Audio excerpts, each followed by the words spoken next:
Welcome to Ramnad recipes. இன்றைக்கி நம்ம ராம்நாட் ரெசிபீஸில் ரொம்ப காரசாரமான மணமணக்க மசாலா அரைச்சி வாயில் வச்ச உடனே டேஸ்ட் ஒட்டிக்கிற மாதிரி மட்டன் சுக்கா தான் செய்ய போகிறோம். இது எது கூட வச்சு சாப்பிட்டாலும் டேஸ்ட் ரொம்ப சூப்பராக இருக்கும். இப்போ இந்த மட்டன் சுக்கா எப்படி செய்கிறதுன்னு நாம் இப்போ பார்க்கலாம் வாங்க. மட்டன் சுக்கா செய்கிறதுக்கு 1/2 கிலோ மட்டன் க்ளீன் பண்ணி எடுத்து வச்சுருக்கேன்.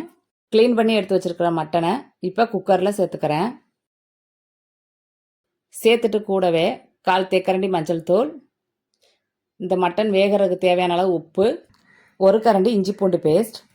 இந்த மட்டன் வேகிறதுக்காக இது மூழ்கிற அளவு தண்ணி சேர்த்துட்டு ஒரு தடவை கலந்து விட்டுக்கிறேன். கலந்து விட்டதுக்கப்புறம் இதை குக்கரை மூடி போட்டு ஒரு 5லேருந்து 6 விசில் வர வேக வச்சு எடுத்துக்கலாம். இப்போ இது வேகட்டும். அடுத்து இந்த மட்டன் சுக்காவுக்கு தேவையான மசாலா ரெடி பண்ணிக்கலாம். அதுக்கு ஒரு கடாயில் 1 மேஜைக்கரண்டி மல்லி, 1 மேஜைக்கரண்டி மிளகு, 1 தேக்கரண்டி சீரகம், 1/2 தேக்கரண்டி சோம்பு, 2 பட்டை, 2 கிராம்பு, இதெல்லாம் சேர்த்துட்டு நல்லா வாசனை வர வறுத்து எடுத்துக்கணும்.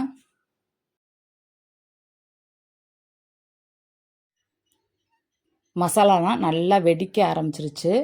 இதோட நல்ல வாசனையும் வர ஆரம்பிச்சிருச்சு. இதோட அடுப்பை ஆஃப் பண்ணிவிட்டு நாம் இந்த மசாலாவை ஆற வச்சு எடுத்துக்கலாம்.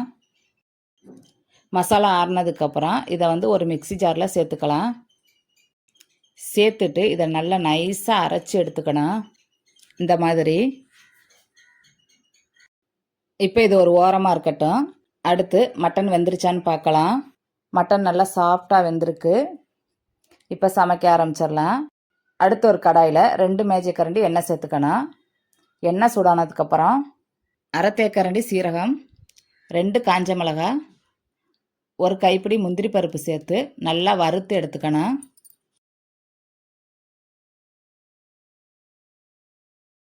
இப்போ முந்திரி பருப்பு நல்லா செவக்க வறுபட்டுருச்சு. அடுத்து 1/2 கப் சின்ன வெங்காயம், கூடவே ஒரு பெரிய வெங்காயம், கருவேப்பிலை 1 கொத்து, இதுக்கு தேவையான அளவு உப்பு சேர்த்துக்கணும். உப்பு மட்டன் வேக வைக்கும் போதே உப்பு சேர்த்துருக்கு.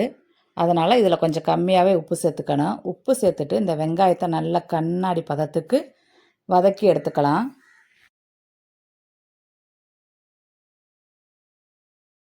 இப்போ வெங்காயம் நல்லா கண்ணாடி பதத்துக்கு வதங்கிருச்சு. இதுக்கப்புறம் 1 கரண்டி இஞ்சி பூண்டு பேஸ்ட்டு சேர்த்துக்கலாம். சேர்த்துட்டு இதோட பச்சை வாசனை போகிற வரை வதக்கி விட்டு எடுத்துக்கணும். இஞ்சி பூண்டு பேஸ்ட்டு நல்லா பச்சை வாசனை போக வதங்கிடுச்சு. இது வதங்கினதுக்கப்புறம் ஒரு தக்காளியை கட் பண்ணி சேர்த்துக்கிறேன். தக்காளியும் நல்லா வேக வச்சு எடுத்துக்கலாம். இப்போ தக்காளி நல்லா வெந்துருச்சு. இது வெந்ததுக்கப்புறம் 1/2 தேக்கரண்டி மிளகாய்த்தூள், காரம் கம்மியாக வேணும்னா 1/2 தேக்கரண்டி குறைச்சிக்கோங்க. கூடவே 1 தேக்கரண்டி மல்லித்தூள் சேர்த்துட்டு இந்த மசாலாவை 1 நிமிஷம் எண்ணெயிலே நல்லா கலந்து விட்டுறணும்.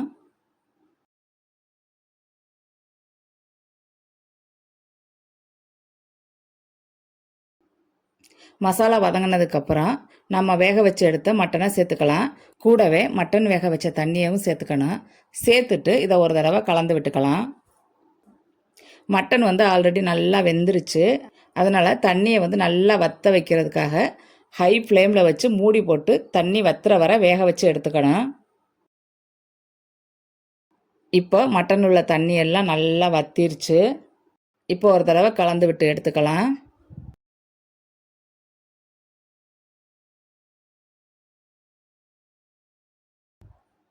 கலந்து விட்டதுக்கப்புறம் நாம் அரைச்சி எடுத்து வச்சுருக்கிற மசாலாவை சேர்த்துக்கணும். சேர்த்துட்டு இந்த மசாலாவை மட்டன் கூட நல்லா கலந்து விட்டுக்கணும். கலந்து விட்டுட்டு இந்த மசாலாலாம் இந்த மட்டன் கூட நல்லா செட் ஆகுறதுக்காக ஒரு 5 நிமிஷம் லோ ஃப்ளேமில் வேக வச்சு எடுத்துக்கலாம்.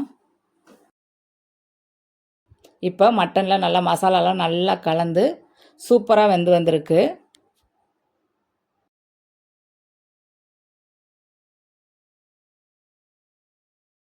கடைசியாக மல்லித்தழை சேர்த்துட்டு அடுப்பை ஆஃப் பண்ணிக்கலாம். இப்போ நமக்கு சூப்பரான டேஸ்டியான நல்ல காரசாரமான மட்டன் சுக்கா ரெடி ஆயிடுச்சு. இதே மாதிரி நீங்களும் உங்கள் வீட்டில் செஞ்சு பாருங்கள். செஞ்சு பார்த்துட்டு எனக்கு கமெண்ட் பண்ணுங்கள். உங்களுக்கு இந்த வீடியோ பிடிச்சிருந்தா ராம்நாத் ரெசிபீஸ்க்கு லைக் பண்ணுங்கள், கமெண்ட் பண்ணுங்கள், ஷேர் பண்ணுங்கள். வீடியோ பார்க்குற எல்லாரும் மறந்துடாமல் சப்ஸ்கிரைப் பண்ணுங்கள். Eat healthy, think better.